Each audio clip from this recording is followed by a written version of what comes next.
Hola, buenas tardes a todos. Muchas gracias por volverse a conectar en este primer día de nuestro HR Experience. Segunda charla de nuestro día, segundo round table. Ahora es el turno para nuestra temática de prácticas y métricas en recursos humanos para el 2021, para la cual tenemos unos invitados de lujo a los cuales quiero presentar. Voy a empezar por las mujeres. Tenemos a Agostina Berni, que es HR Business Partner en APSE. ¿Vale? Ahora ya les doy la palabra a cada uno para que haga una breve introducción de cada uno, en qué país está, en qué momento se encuentra su compañía. Después tenemos también a Gustavo Sous, que es founder y director de Capability Building. Y tercero, pero no menos importante, Marcel Garnier, que es el Human Resources Manager en LG. ¿Vale? Así que antes de comenzar con la temática, muchas gracias por estar aquí con nosotros. Bienvenidos y bienvenidos a todas las personas que se han conectado. Ya estamos cerquita a los 100 asistentes, pero ahí va creciendo. Y me gustaría que cada uno nos hiciera una muy breve presentación contándonos del rol que tienen hoy en su compañía, en qué país se encuentran y sobre todo me gustaría saber en qué momento están ahora de regreso a las oficinas o si siguen todos en casa, que me parece que es un punto bien importante y me gustaría partir por ahí. Agostina, no sé si nos das el gusto de que comiences. Claro. Gracias, Alejandro, por la invitación y el equipo de DNA. Yo actualmente soy HR Head para Latinoamérica en NAPSE. Es una compañía de tecnología de capitales brasileros, cuya matriz está en San Pablo y está en el umbrella de Lynx, ¿sí? Allí se denomina la compañía en Brasil. Soy responsable por todos los procesos de recursos humanos para habla hispana. Tengo un equipo de 3 personas a cargo y hoy estamos fully remote, todavía 100% remoto. Claro, pensando cómo va a ser el regreso en un proyecto de Smart Working, pero todavía todos remotos. Muy bien, pues gracias Agustina, bienvenida y gracias por estar aquí. Gustavo, ¿te parecería bien continuar? Dale, excelente Alejandro. Igualmente muchas gracias a ti y a todo el equipo de DNA por la invitación. Siempre es un placer compartir ideas e intercambiar y me encanta estar acá en esta mesa con Agus y con Marcel. Y bienvenidos a todos los que están presentando y escuchándonos. Acá el rol que jugamos nosotros en Capability Building es un poco el complemento al de Marcel y Agostina. Lo nuestro no es una compañía, sino que nosotros servimos a las compañías. En Capability Building nos dedicamos a todo lo que es desarrollo de talento, habilidades, mucho lo que es entrenamiento y trabajamos mucho en lo que es Project Based Learning. Entonces, la verdad es que hacemos desde elementos de consultoría y a veces, la mayor parte de las veces es la consultoría, pero nosotros guiamos a clientes como Agostina o a Marcel a llevar esos proyectos adelante. Así que es un complemento y vamos a estar contando más que nada, no solo de nosotros, sino de nuestros clientes, en qué estado están y cómo han cambiado en este contexto. Para terminar de contestar tu pregunta, ¿en qué estado estamos? Nosotros estamos 100% virtual, todo el equipo de Capability Building. Creo que lo interesante es en qué estado están nuestros clientes y están en una combinación.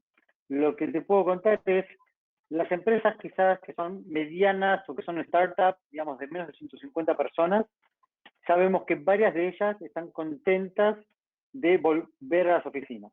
Sobre todo las que son de grupos jóvenes, de talento joven, que es como que hay un consenso natural y mayor facilidad a regresar a la oficina y están realmente satisfechos de esa modalidad y de poder reencontrarse. En empresas ya más grandes, nuestros clientes más grandes, la realidad es que la mayoría no vemos que tengan ningún apuro por volver y tienen 2 grandes temas. Uno es cuidar a su gente y el otro es, son muy precavidos que no tienen ganas de aparecer en las noticias, en los diarios, diciendo que retomaron la actividad y que son focos de infección o que afectaron a gente o a familias. Así que tienes un poco esos extremos. Y por último tienes clientes que tenemos que ya han aceptado la nueva realidad, donde aunque se vuelva y no se tiene fecha de regresar, la realidad es que se sabe que se van a trabajar una parte de la semana en la oficina y 3 días de la semana o 4 inclusive fuera. Tal es así que ya han devuelto real estate, con lo cual, si hoy todos quisieran volver a la oficina, me comentaban que hay lugar como para 2 de cada 10 personas en la oficina. Claro, claro. Así se ven también forzados, ¿no? Para poder tener ese nuevo objetivo sin dejarlo de cumplir. Pero perfecto, Gustavo. Gracias y bienvenido nuevamente. Marcel, tu turno. Queridos, muy buen día. Muchas gracias por la introducción, Alejandro, la invitación al equipo de DNA por esta participación. Como tú ya dijiste, hoy mi rol es gerente de recursos humanos para LG Electronics Chile. Estoy también asumiendo por estos días un rol regional bien interesante, pero por lo pronto mi rol oficial está acá en Chile. ¿Y en qué estamos? Estamos dejándolo todo en la cancha, viejo. Lo estamos dando todo. Está complejo, pero ha sido un tremendo viaje. Probablemente algunas personas saben, LG es una empresa asiática, coreana específicamente. Las culturas asiáticas son bien especiales, son bien particulares. Como todas las culturas en realidad, que tienen cosas de pronto relativamente similares a lo que se ve en el mundo occidental, pero en general son bastante distintas a lo que se ve en este lado del mundo, ¿sí? Hemos adoptado medidas de prevención, de cuidado bastante rigurosas. Ellos, los coreanos, la cultura coreana nos invita mucho a eso. Sin embargo, también son amigos de las interacciones face to face, de las interacciones presenciales. Entonces, también ha sido un desafío encontrar el perfecto equilibrio entre cuidar a la gente, ¿sí? Y al mismo tiempo tratar de que nos sigamos viendo las caras. Y ese también ha sido un tremendo rol para nosotros desde Recursos Humanos, porque entendemos que, claro, nos tenemos que modernizar, tenemos que cuidarnos a propósito de la situación pandemia, pero por otro lado, es cierto que las interacciones personales tampoco reemplazan lo que es una interacción virtual. Esto es como el noviazgo, el pololeo, desde mi punto de vista. Es como pololear o tener una novia a distancia en otro continente. Chuta, puede funcionar, quizás es entretenido, pero es mucho más entretenido el face to face. Entonces, ha sido un desafío constante el mantener a la gente bajo cuidado, con protocolos bien power, pero al mismo tiempo también siendo flexibles cuando ha sido necesario, ¿sí? Muy bien. Gracias, Marcel. Bienvenido también. Bueno, entrando en la temática de nuestro roundtable, que son prácticas y métricas este año, yo diría que de aquí en adelante, que nos cambió tanto la dinámica, quiero empezar proponiendo un tema que pareciera un tema menor, pero no lo es, y es el proceso, las prácticas de onboarding que se han empezado a implementar en las compañías donde ustedes se encuentran. A nosotros personalmente nos pasó y sugirió un reto enorme recibir a las personas nuevas que entraron a la compañía desde su casa, porque cuando tú trabajas en consultoría, tú aprendes viendo a los demás cómo lo hacen y te sientas al lado de tu compañero y te empiezas a contagiar de esa energía y de esa dinámica del negocio.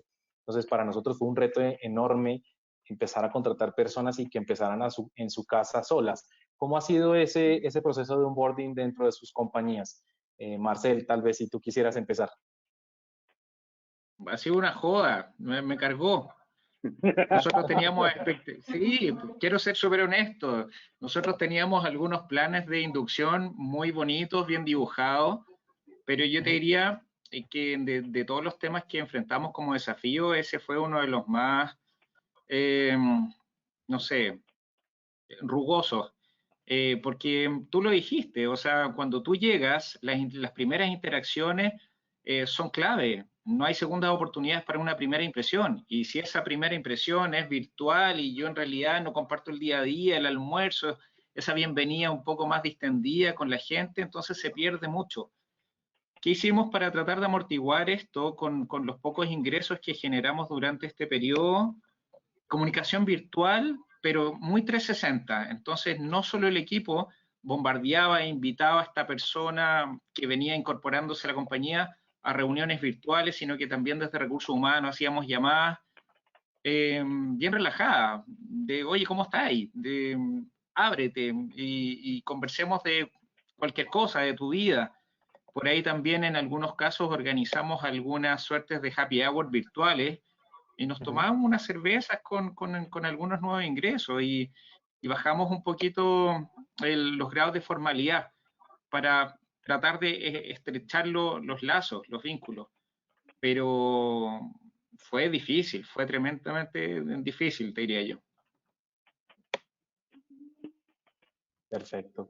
Gracias, Marcel. Gustavo, ¿qué opinas tú? Mira, a ver, estoy juntando en mi cabeza muchas imágenes de muchos lugares distintos. O sea, lo primero es, como bien dice Marcel, o sea, esto agarró por sorpresa. Digamos, nadie estaba preparado y de repente es tu proceso que estaba funcionando y que tiene una dinámica, una lógica. Y aparte recordemos que el proceso de onboarding es como, tiene un proceso del primer momento de la verdad. Y acá hay algo que yo trabajé con varios clientes, digamos, o tenemos muy armado, donde es la alta sensibilidad a las condiciones iniciales.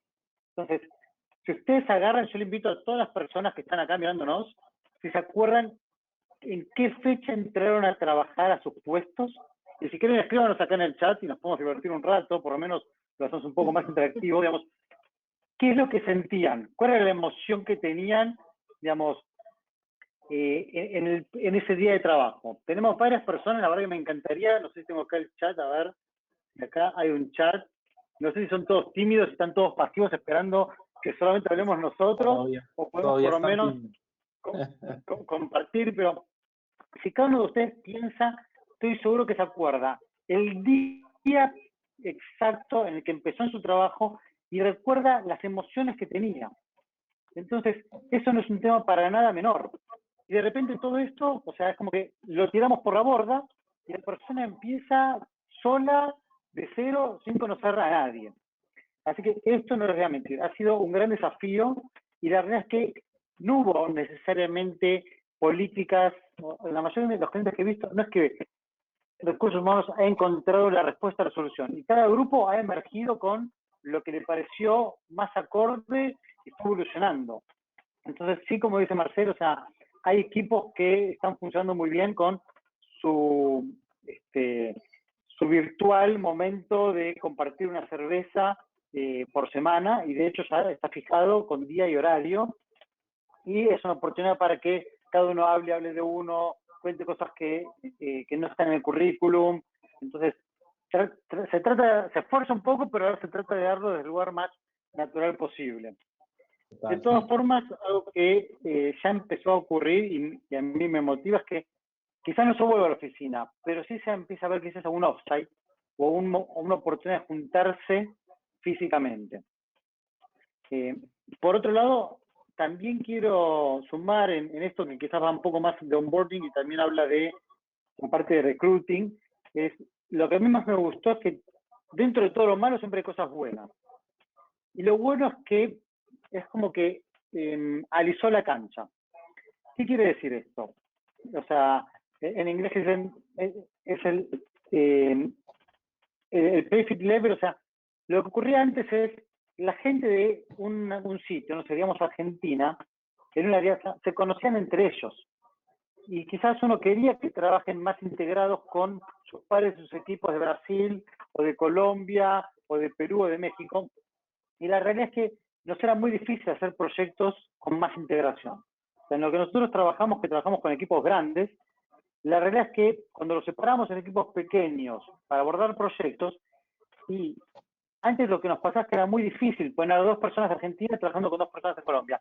No se conocían físicamente, se sentían tímidos, costaba compartir materiales, información.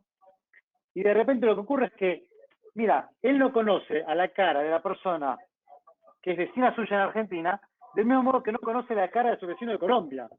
Entonces, ya esa barrera, digamos, bajó muchísimo, porque los dos son conocidos y desconocidos de la misma manera. Entonces, dentro de todo lo malo, digamos, empezó a traer esto bueno. Y cuando empezamos a combinar equipos, y a combinar equipos de distintas regiones, la realidad es que ya funciona mucho más natural, porque no está esa barrera de, bueno, yo a Marcelo lo conozco, aunque no trabajé con él, lo conozco en el pasillo, digamos, ya no existe más eso. Entonces, para mí es lo mismo trabajar con Marcelo que sea argentino o chileno, digamos, siendo yo chileno quizás, en este caso no lo soy, que trabajar con, digamos, personas de otros sitios. Así que eso para mí sí fue algo positivo a rescatar dentro de este proceso de onboarding y de este proceso de trabajo. Lo otro que, y me estoy extendiendo acá, pero lo quiero sumar, es rompió paradigmas. Y eso para mí también fue muy bueno.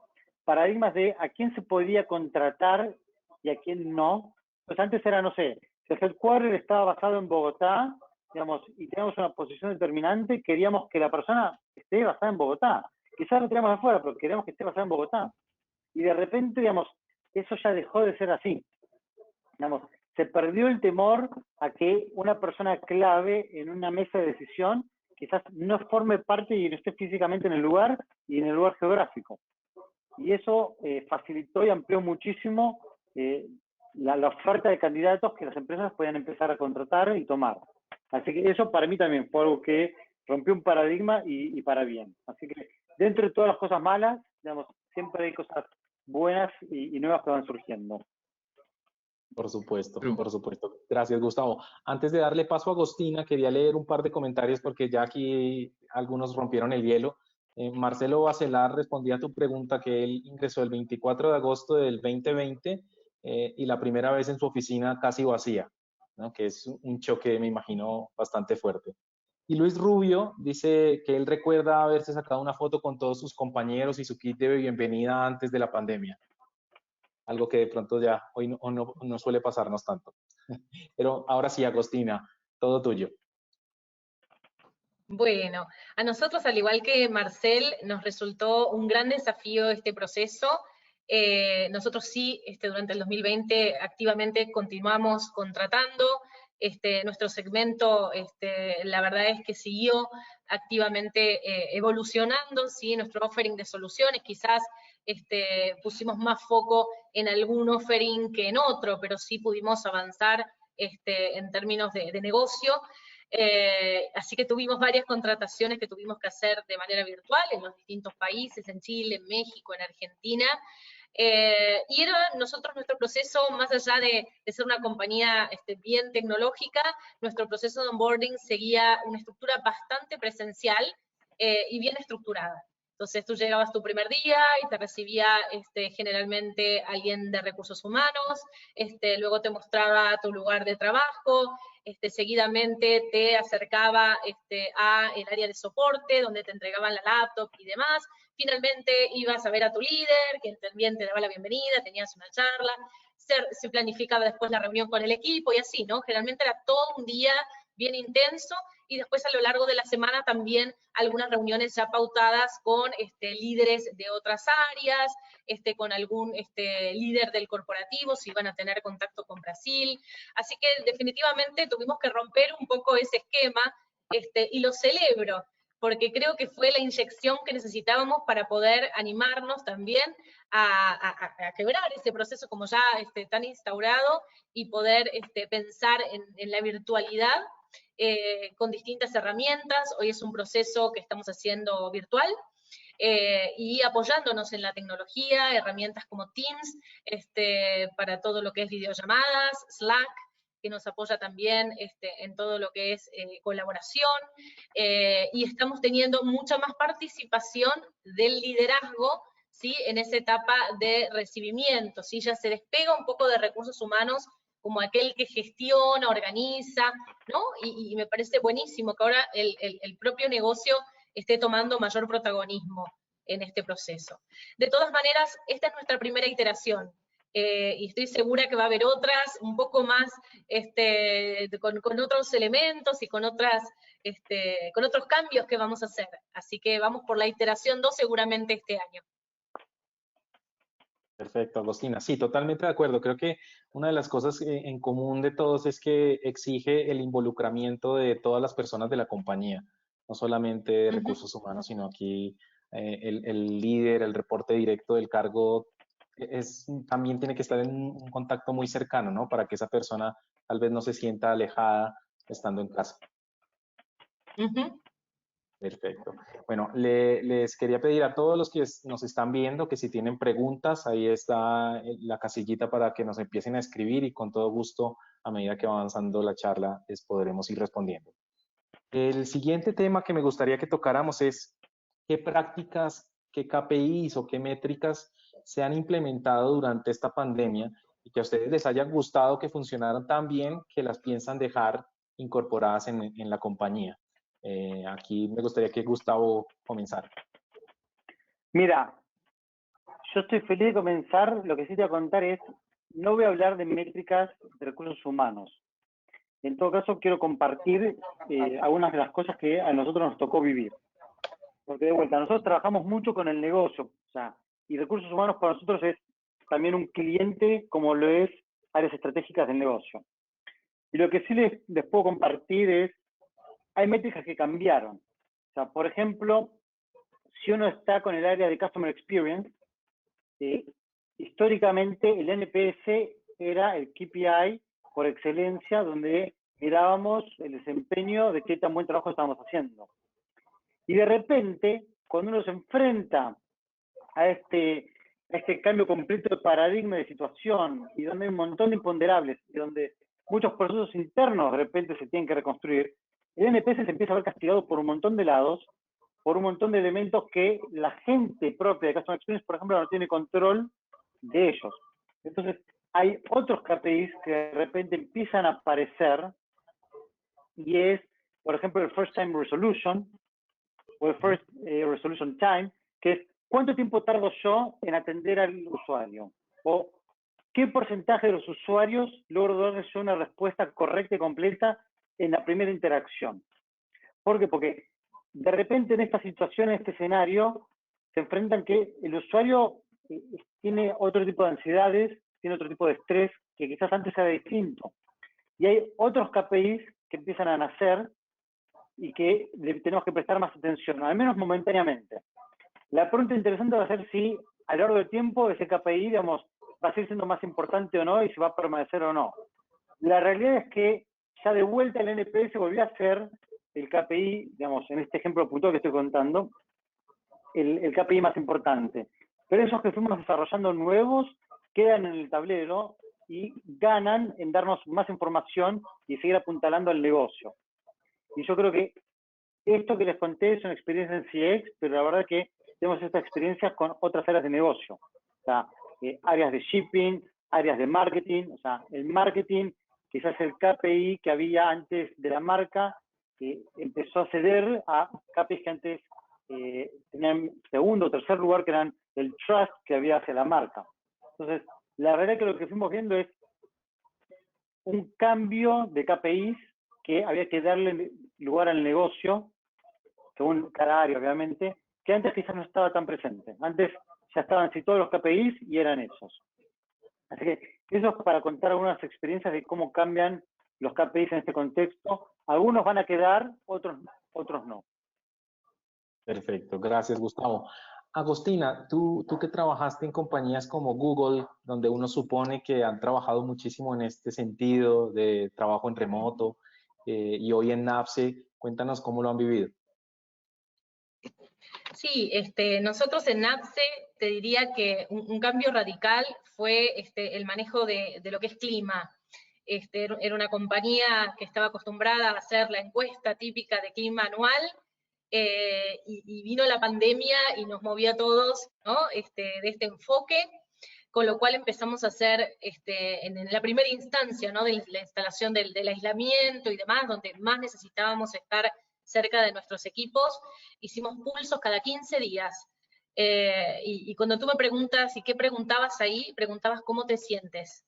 ¿Cómo te sientes respecto a la compañía? ¿Cómo te sientes en tu casa? Si te sientes acompañado por tu líder.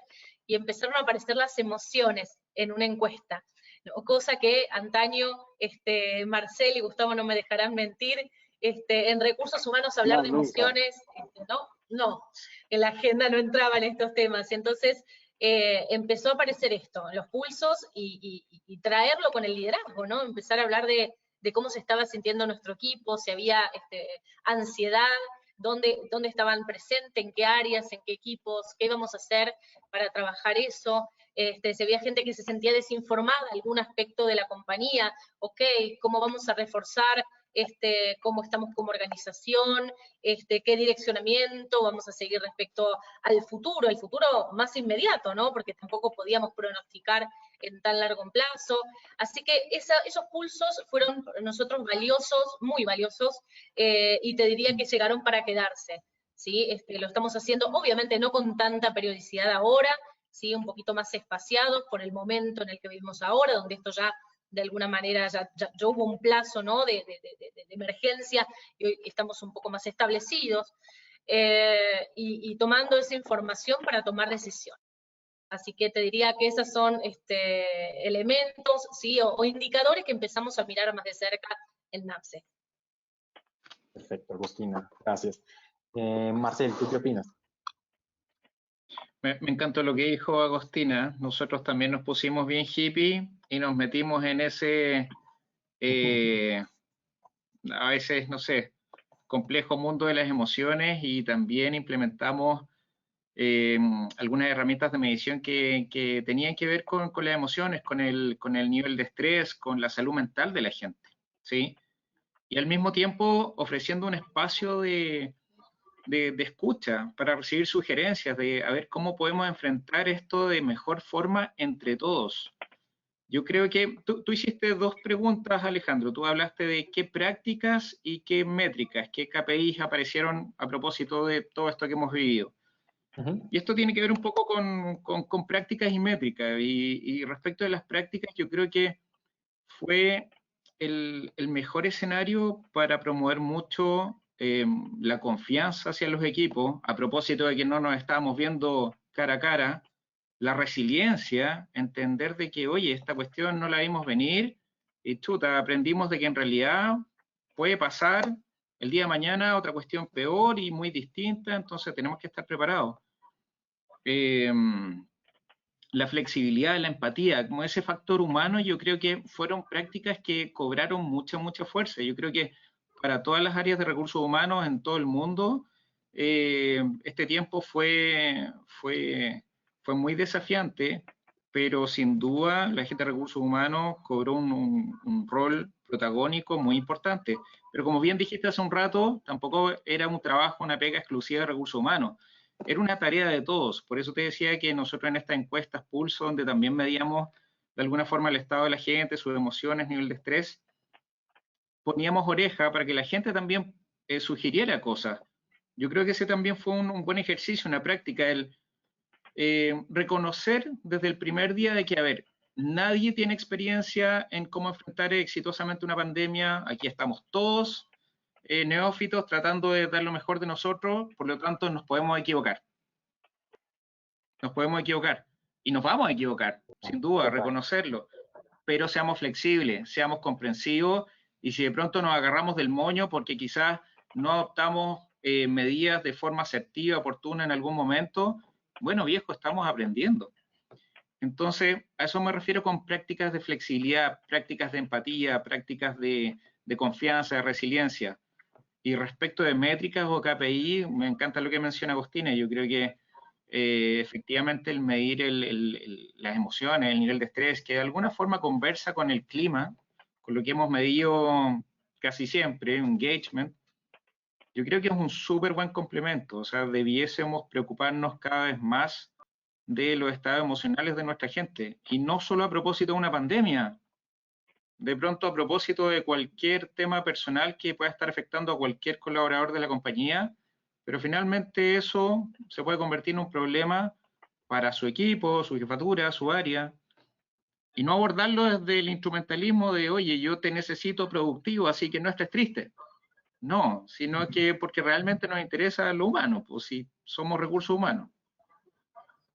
Perfecto. De hecho, aprovecho, Marcel, que acabas de tocar el tema de las encuestas. Mireya Botero acaba de hacer una pregunta que dice, teniendo en cuenta las encuestas para los funcionarios y saber cómo se encuentran, ¿qué piensas acerca de seguirlas haciendo personalizadas uno por uno para entender el momento de cada persona? O sea, no sé si entendí bien la pregunta, pero las encuestas efectivamente son personalizadas. Nosotros individual, no eran encuestas anónimas.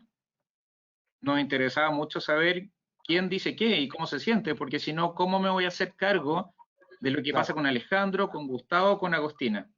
No claro. puedo. Claro.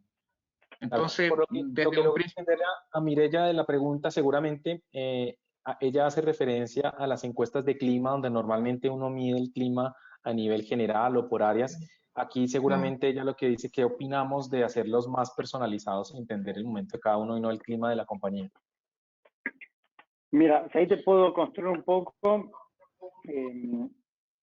Lo que he tenido como experiencia con un cliente es que no solo lo han hecho y han identificado en los pulsos la situación de cada persona, sino que hasta han puesto planes de trabajo donde en algunos extremos ha incluido tratamientos médicos.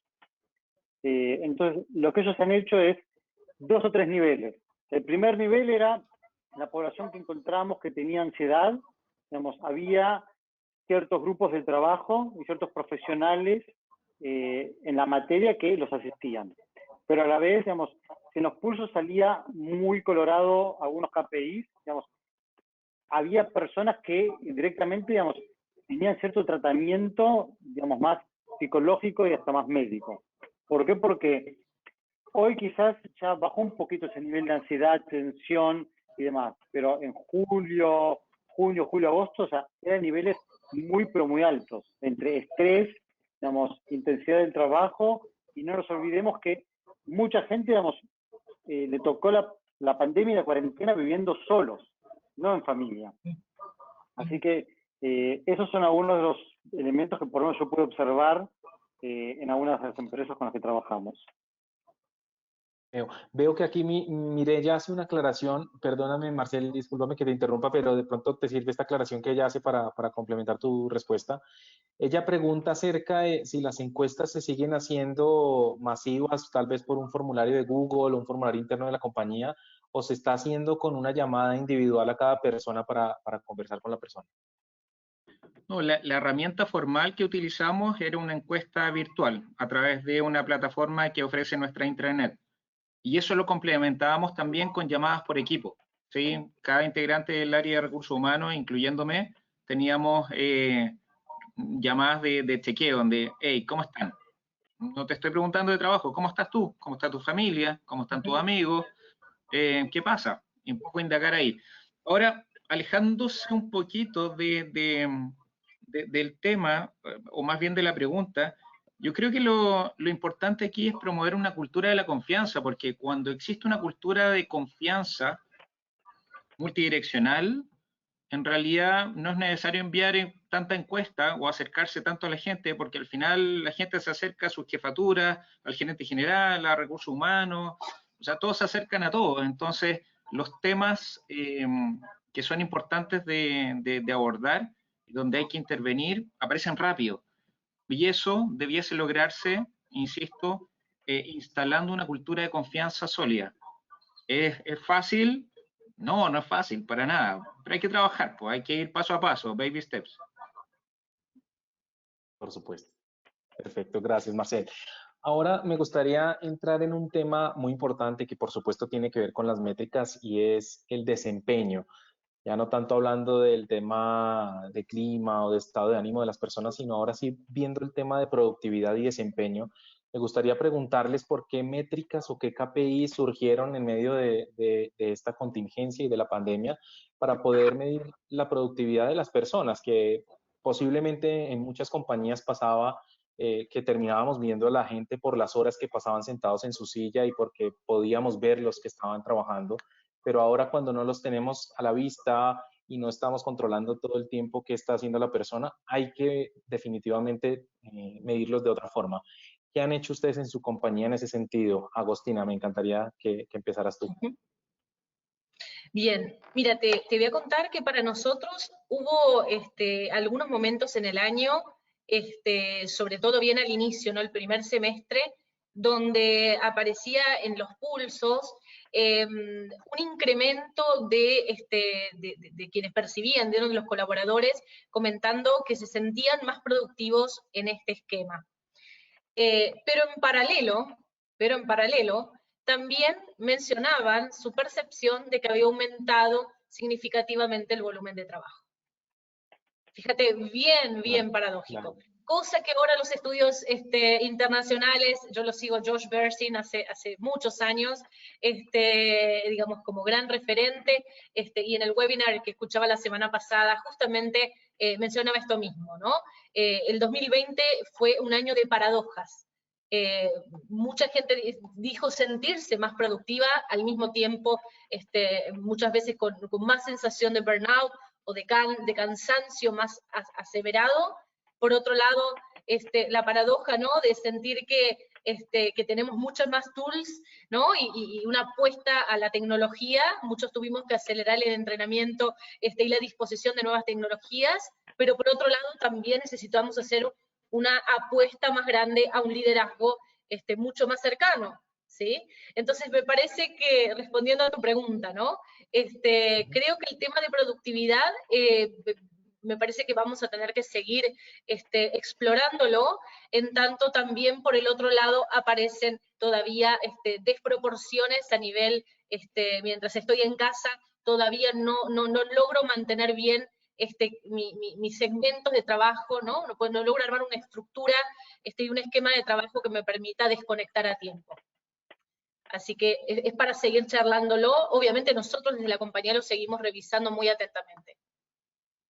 Perfecto, gracias Agostina. Marcel, ¿tú qué opinas?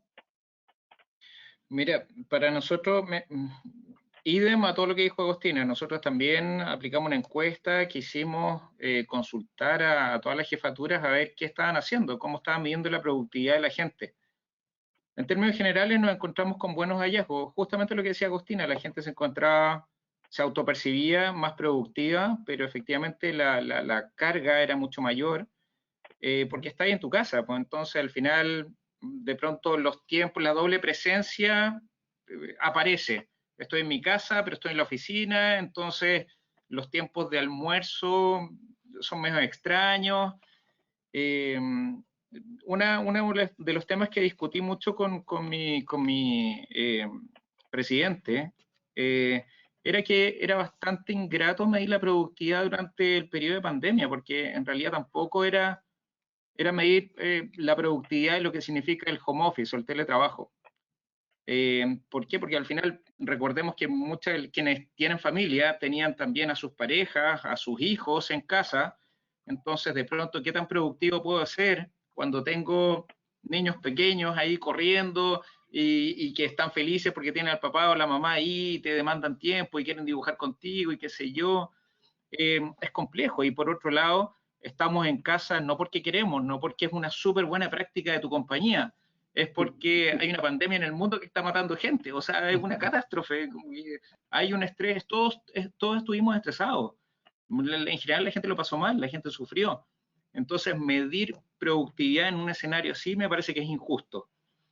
Personalmente, a nosotros como negocio nos fue súper bien, tuvimos mejores resultados que el 2019, y creo que esto fue una buena excusa para reforzar lo que nosotros desde Recursos Humanos sabemos desde siempre, que lo importante no es calentar el asiento, sino que gestionar por objetivo, medir resultados, eso es lo realmente importante, ¿sí? Pero yo creo que esa es una reflexión importante, o sea, ¿cuándo vamos a medir productividad? ¿Bajo qué escenario? ¿Sí? De hecho, Marcel, José Sánchez acaba de hacer una pregunta que está relacionada justo con lo que acabas de decir, y él preguntaba si actualmente las multinacionales o las compañías siguen haciendo evaluaciones de desempeño en este momento. Sí, Hacen, ¿no? aquí también. Aquí Sí, también. de hecho, acaban de terminar, o sea, todas las evaluaciones de desempeño o sea, las empresas que tengo que hacen evaluaciones de desempeño en enero y febrero cierran las evaluaciones, las compensaciones, las curvas, y se hizo, digamos, como siempre. Perfecto. Gustavo, te doy paso entonces a ti para la pregunta. Mira, me encanta quedar tercero en este tema porque es uno de los temas que nosotros más trabajamos. Siendo que trabajamos en temas de lean, de operaciones, te imaginarás que en cuanto apareció esto, temas de productividad, digamos, tuvimos un montón de consultas y clientes dándose una vuelta y preguntando a Gus cómo replanteamos estos problemas, estos procesos, estas operaciones. Y también para mí fue súper rico para recordar a los clientes de siempre y a los nuevos señores, o sea, quiero matar el mito de la productividad. Quiero matar esa vaca sagrada y déjenme que les cuente por qué es un grave error hablar de productividad. Lo que importa no es la productividad, lo que importa es el valor agregado que uno logra hacer en su trabajo. Porque productividad es, yo puedo tener un oficial de cuenta de un banco, o una persona representante de un cliente, y quizás la medimos por a cuántos clientes respondió, cuántos llamados contestó, o a cuántos clientes visitó, y eso puede ser una medida de productividad, pero es una falacia, porque a mí lo que me importa es cuánto fue lo que logró producir, porque si visitó 100 clientes, pero no vendió ninguno, su productividad es altísima, pero su valor agregado es cero, es nulo. Entonces, fue una excelente oportunidad de replantear, digamos, cuál es el valor agregado que la persona, la función o la tarea tiene para hacer. Y de poner en la mesa y recordar que, miren, señores, tenemos 3 grandes grupos de actividades. Las improductivas, las que son incidentales y las de valor agregado. Entonces, recordemos que las improductivas es todo lo que tenemos que no podemos evitar porque estamos trabajando desde la casa, digamos, que nos interrumpen, que la sala, que nos sacan, son típicas. Digamos, que vienen los chicos, obviamente si nos levantamos, si fuimos a comer, si fuimos al baño, si nos levantamos a hacer otro café, si se desconectó internet, o sea, todo ese cúmulo de actividades improductivas son inevitables. Uno lo máximo que puede hacer es tratar de ser consciente y reducirlas, eliminarlas, automatizar lo que puedo automatizar. Y después tenemos las incidentales. Son las necesarias para poder crear valor. Y les voy a decir algo, o sea, por ejemplo, nos pasamos el día, y la gente no es consciente de esto, el 80% de la jornada está en actividades incidentales. Reuniones, armado de presentaciones, calls, mails, digamos, y donde la persona está respondiendo, digamos, reactivamente a todo eso. Y vos necesitas sentar y decirle, pero ¿cuál es tu valor agregado? ¿A quién le generás vos valor? Digamos, ¿quién va a pagar por lo que vos estás haciendo? Entonces, eso para mí ayudó a mover la discusión, a que nos olvidemos de productividad y pensemos en volver a tomar las riendas de qué es lo que yo tengo que generar, a quién se lo genero, y ya estar dispuesto a pagar lo que a mí me costó generárselo. Entonces acá retomo el punto de Marcel, porque claramente lo que volvió a tomar un principio fue pensar por objetivos. Yo no puedo estar controlando a la gente. Lo que sí puedo es pensar qué objetivo él tiene que cumplir y ahí sí estar seguro de que ese objetivo está relacionado con valor agregado y no con productividad. Entonces, desde este lado es que fue súper rico, por lo menos el volver a poner en la mesa el olvídate de productividad en los términos antiguos. Pensá en objetivos, por eso la verdad que trabajamos mucho con OKRs. En ese sentido, creo que las empresas que vienen trabajando le vieron muchísimo más jugo, estuvieron mucho más preparadas para enfrentar estos desafíos. Y toda la parte de goal setting, digamos, se volvió mucho más crítica. Porque en los niveles medios para abajo, o sea, antes el jefe estaba ahí, o sea, podía interactuar con los equipos en forma diaria. Ahora no. Así que ahí de vuelta retomo la parte de objetivos bien claros, pero sobre todo objetivos bien puestos, objetivos que estén conectados con el resultado que tiene que crear la persona y el área. Perfecto, perfecto, Gustavo. Y creo que ahí respondiste muy bien a la pregunta que justo hacía Leila Lozano hace un momento, era qué había cambiado en la forma de hacer las evaluaciones. Tú lo acabas de decir, es mucho más orientadora al objetivo, al resultado.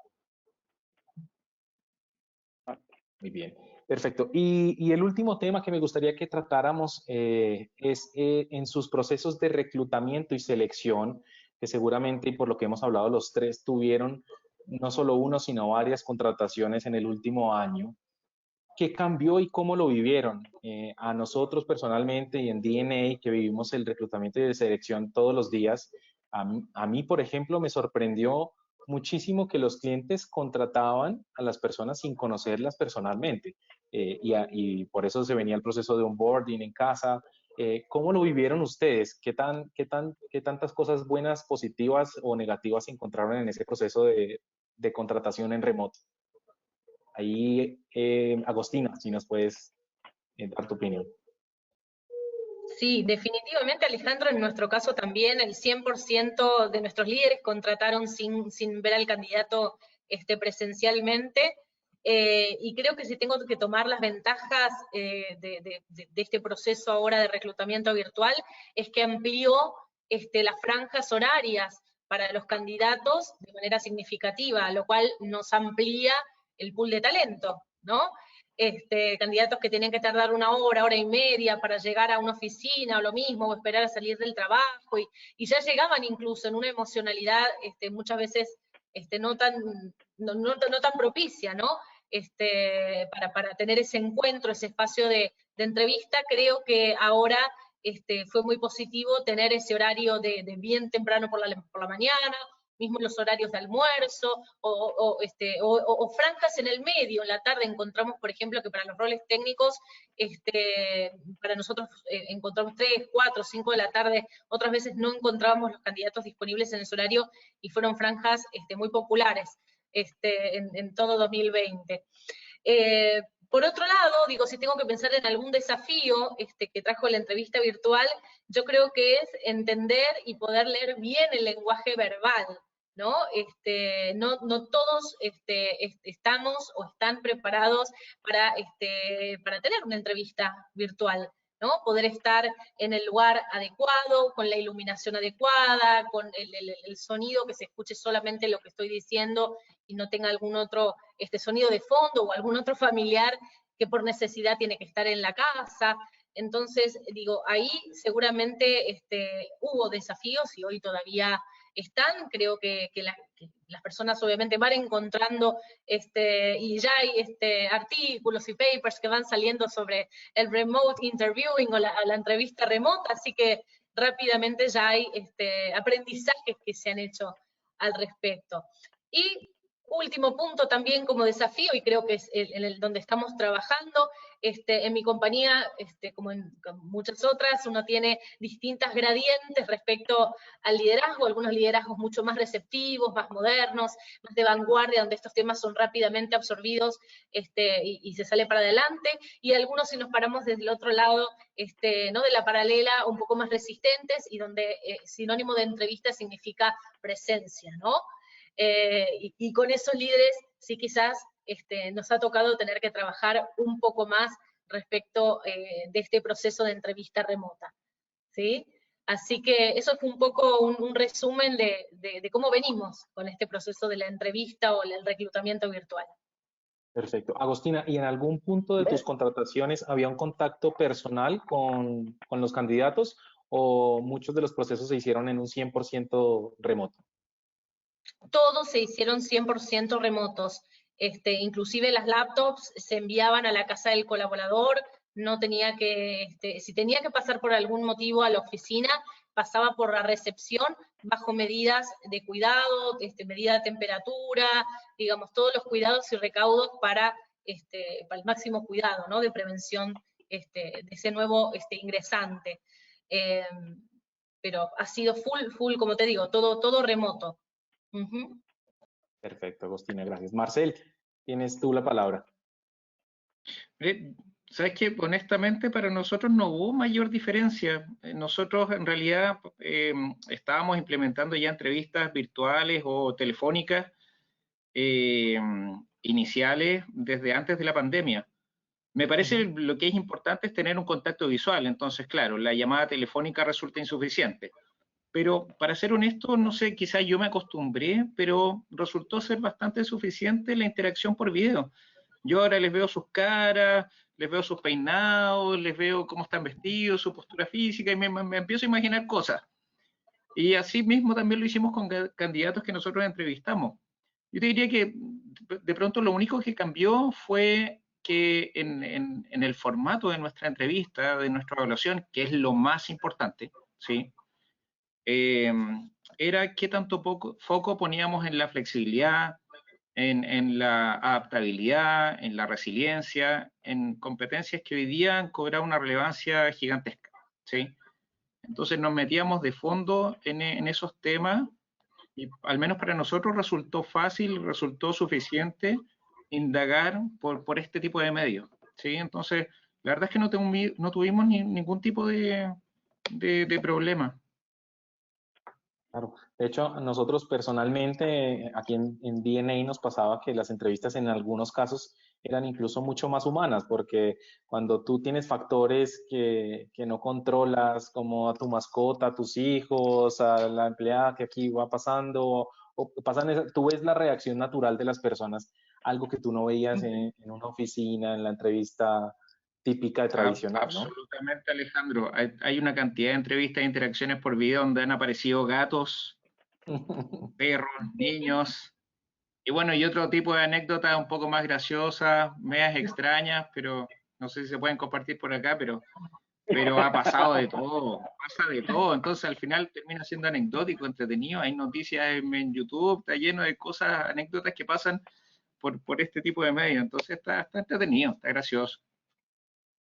Gracias, Marcel. Gustavo, ¿tú qué opinas? Mira, déjame sumarte desde otro ámbito al que Agostina y Marcel nos están compartiendo. Déjame contarte más desde cuestiones técnicas que nosotros hemos hecho y colaborado con clientes. La primera que te voy a contar surgió más, te diría, como resultado anecdótico, y la segunda, digamos, es una evolución que estamos viendo. La primera es, estamos trabajando con un cliente para todo un trabajo de entrevistas y reclutamiento de su fuerza interna, es decir, para ocupar posiciones internas. Un proyecto que se venía trabajando hace mucho tiempo y donde se hizo fue subir el nivel de estándar, de calidad y desarrollar lo que llamamos business cases, con los que se entrevistan a los candidatos, para poder realmente medir el potencial futuro, el desempeño que el candidato va a tener para el nuevo rol. Lo trabajamos, funcionó muy bien, y lo que nos empezaron a decir cuando lo empezamos a testear con directores y gerentes para que nos den el feedback antes de la implementación, dijeron, esto se ve excelente para que lo incorporemos en nuestro proceso externo de talento. ¿Por qué? Porque lo primero que nos dicen es, cuando usamos estos casos, que son casos propios de la función y del rol de la persona que estoy entrevistando, a la persona le permite visualizar y entender muy bien qué se espera de él o qué va a estar haciendo, y que pueda ver si se ve reflejada haciendo eso, si se siente capaz, si le entusiasma. A nosotros nos permite interpretar a esa persona en ese lugar. Y lo primero que también nos dimos cuenta es que al no existir más la entrevista física, perdíamos un elemento muy importante, que es la persona antes venía a nuestra oficina, veía a nuestra gente trabajar, veía nuestro ánimo, podías presentarla quizás con alguna persona del área para que le cuente algo. Todo eso de repente se desvanece y se pierde. Entonces, vos a la vez no podés vender tu empresa de la misma forma que la vendías antes. Porque tu empresa ahora de repente es Marcel, la cara de Marcel y el background de Marcel. Y toda esa riqueza, digamos, la perdimos.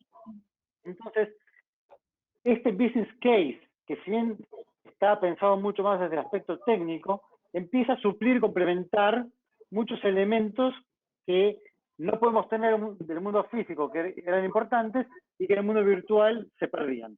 Así que desde ese lado es algo que estamos trabajando y está sumando muchísimo. Y lo otro que les quiero compartir que estamos trabajando en un proyecto es todo lo que es la parte de algoritmos de recruiting. Si bien esto ya existía de antes, lo que nos sorprende y gratamente es que está funcionando sumamente bien la capacidad de predicción que esto tiene, y donde no se mide solamente una arista, se mide desde el lado emocional, el lado técnico. En estos casos ya estamos teniendo experiencia con una empresa, con Criteria, y la verdad es que el 80% del proceso está automatizado. Y la empresa es un assessment multidimensional, tanto aptitudes cognitivas, inteligencia emocional, y todo se hace 100% online. Entonces, la persona cuando ya llega al proceso de entrevistas es como que tenemos mucha más certeza de en qué estado está, del potencial que tiene, y si realmente queremos entrevistarlo o no. Entonces, nos permitió hacerlo mucho más lean el proceso y aumentar la confianza de ese proceso de reclutamiento. Perfecto, perfecto, Gustavo. Muchas gracias. Vamos a aprovechar estos últimos minutos que nos quedan para responder algunas de las preguntas que nos han puesto aquí. Y una de esas la hace José Sánchez. Y dice, en sus empresas, producto del COVID, ¿han automatizado algunos puestos y eso los llevó a dejar de contratar alguna persona o personal? Ahí no sé, alguno de ustedes que quiera responderle. No. ¿Ninguno?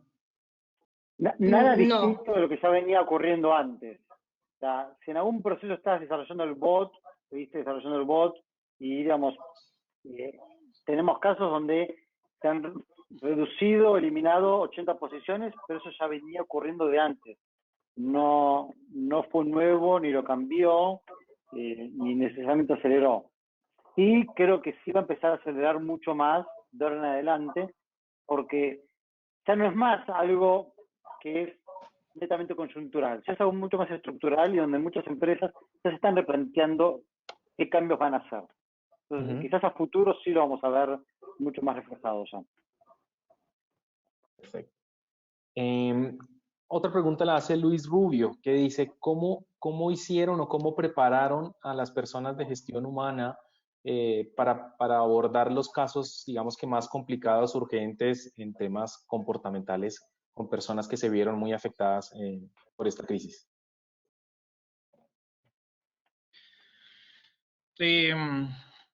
Me gustaría compartir un poco lo que hicimos acá y tiene que ver con entender que no había una fórmula, ¿sí?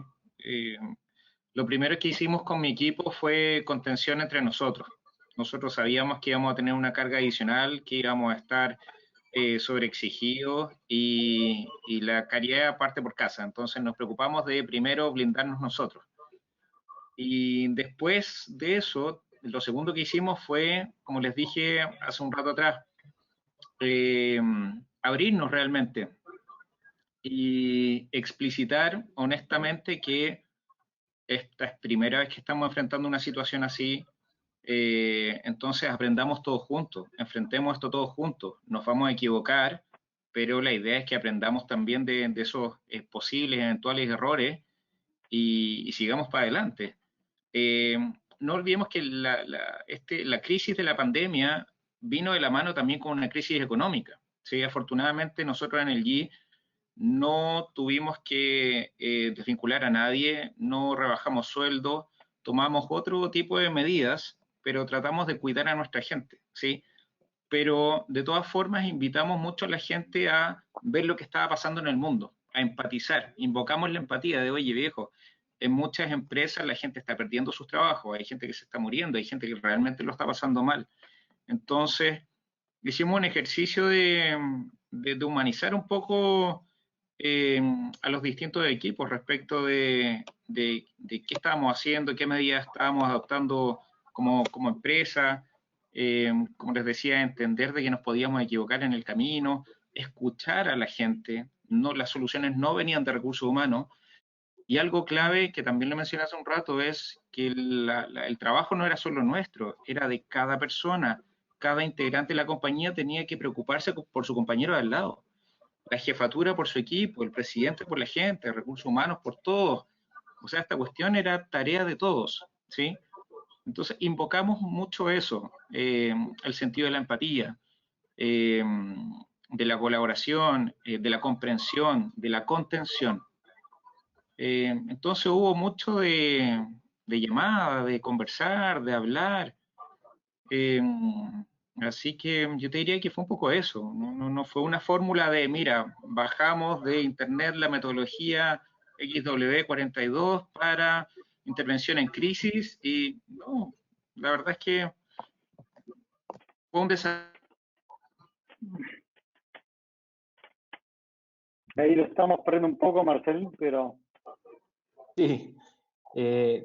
¿Tú ibas a decir justo algo? me surgió una idea, Uh-huh. me surgió justo una idea, quería construir lo que dijo Marcel, la verdad es que me parece fundamental lo que él cuenta y que hicieron, porque recursos humanos en definitiva tienen que ser todos, no solamente el área de recursos humanos. El área de recursos humanos puede tener una cantidad de manos limitada, no, para todo el nivel de Desafío demanda que que puede asumimos haber. y creo que nos fue bien, nos ha ido bien hasta ahora. Marcelo, te habíamos Sí. perdido un segundo, pero ahí creo que ya estás de regreso. Gustavo, puedes continuar. No, entonces, me encanta la historia que está contando Marcel porque creo que lo mejor que puede hacer recursos humanos es crear esa conciencia que todos en la organización son recursos humanos, porque de esa forma tenés cientos de brazos para contener, colaborar, ayudar. Recursos humanos tiene brazos limitados, entonces si contiene uno no puede contener al otro, pero si todos son recursos humanos y ayudamos a que tengan ese nivel de conciencia, entonces realmente es fortísimo lo que se puede contener, colaborar, ayudar y crecer. Por supuesto. Agostina, ¿tú ibas a comentar algo? Sí, comparto con lo que están diciendo Marcel y Gustavo, son esfuerzos transversales que fuimos haciendo durante todo el 2020. Respecto al equipo de recursos humanos, obviamente sí se trabajó en entender cómo íbamos a operar ante la emergencia de algún colaborador que nos comunicara que estaba en efecto padeciendo de COVID. Esos protocolos sí los trabajamos, y en lo que hace a la escucha activa de cómo se iba sintiendo el equipo a medida que pasaron los meses, hicimos llamados, ¿sí? Individuales, fuimos seleccionando a medida que los líderes nos iban marcando quizás la temperatura de algún colaborador que iba necesitando un poco más de cercanía, fuimos haciendo llamados individuales, que un poco lo marcaba Marcel, ¿no? No perder esa esencia del líder de recursos humanos, que es de personas, ¿no? Como se nombra hoy al área en muchas organizaciones, área de operaciones y de personas, de estar presente, de entender cómo se siente la persona, si está teniendo espacio, si ese líder ha podido mantenerse cercano, digo, una serie de preguntas, ¿no? Es que lo que buscan es entender cómo se siente y cómo estaba el otro, ¿no? Y qué podíamos hacer desde la compañía, desde recursos humanos o desde el liderazgo muchas veces para resolver esas inquietudes. Y si no, prestar un oído. Muchas veces el colaborador nos decía, estoy bien, afortunadamente he podido salir adelante, me siento que mi líder me contiene, con mi equipo hacemos, ¿no? Estamos aunados en este desafío, así que estoy bien, gracias por haber tenido la apertura de escucharme. Así que creo que eso es lo que hicimos desde este lado. Perfecto. Sí, creo que como conclusión por todo lo que ustedes han dicho, todos estamos aprendiendo de esto y hay que estar cerca a la gente y escucharla porque seguramente ese es el insight para poder seguir aprendiendo. Eh, Desafortunadamente se nos acaba el tiempo, hay más preguntas, pero vamos a tener que dejarlas para una siguiente sesión. Les quiero agradecer a ustedes tres, Agostina, Gustavo, Marcel, mil gracias por todos sus aportes. La verdad es que estuvo muy interesante la conversación, muy agradable. Así que no me queda más que agradecerles por la participación. Estoy seguro que también todos los participantes agradecen todos sus aportes y a la gente que está conectada también les agradezco por su tiempo y esperamos verlos en las siguientes charlas que tengamos en este HR Experience de DNA. Gracias, muchas gracias y bueno, Un placer esperamos enorme. contar con ustedes pronto. Muchas gracias. Gracias. Gracias. Hasta luego. Chao, feliz día a todos. Bye. Chao. Un placer enorme.